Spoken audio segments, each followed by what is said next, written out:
Okay, let's show you how to do a little bit of an oak wood grain. So we're going to start off with an MDF panel. Paint an X on the back. That stops it from warping. Prime your panel, and then we're going to put a glaze on it. For our particular oak, we've gone with a coffee cream colored background. So we've got our different tools we're going to use today. We are going to use a typical rocker grainer, and this is very handy for making oak. Gives you that beautiful hard grain. And then my favorite tool for doing wood grain, which is a whisk broom, and I'll show you that and what we do with it in a moment. Some people like to use an oak ticker.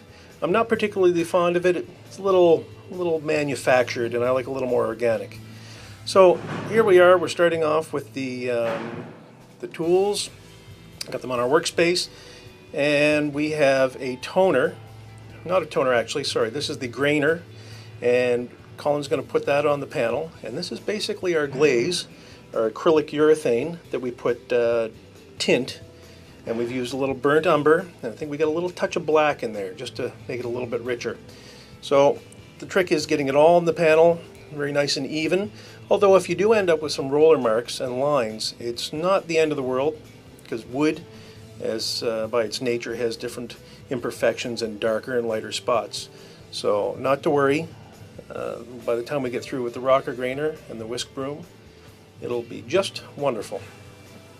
So when you first pick up your rocker grainer and you start playing with it, you're going to think, oh my god, what a cool tool, and you're going to rock back and forth and have all kinds of funky wood.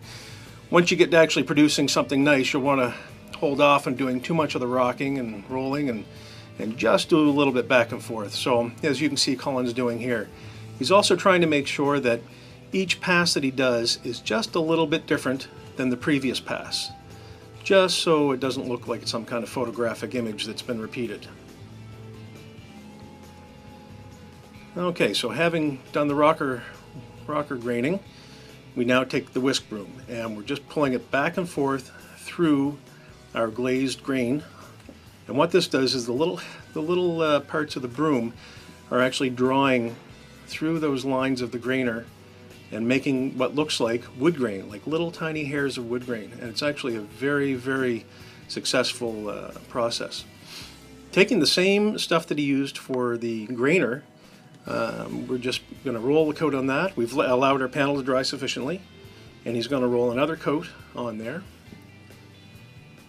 And this will be our toner. Now if you were trying to go a little darker, you could add another pass. You know, it all depends on what kind of oak you're trying to do. You can start off with a lighter background color and alter any of these colors to get where you're going. So he's just put a pass of that on, and once he has it laid down a little bit, he's just going to grab a brush and just brush through it, because what we don't want is that roller texture. So he's just going to take a normal 2.5 inch cutting sash and just lay down the product and smooth it out. Very easy, very straightforward. So there you have your background, your glaze, your grainer, and your toner, and you end up with a nice wood grain.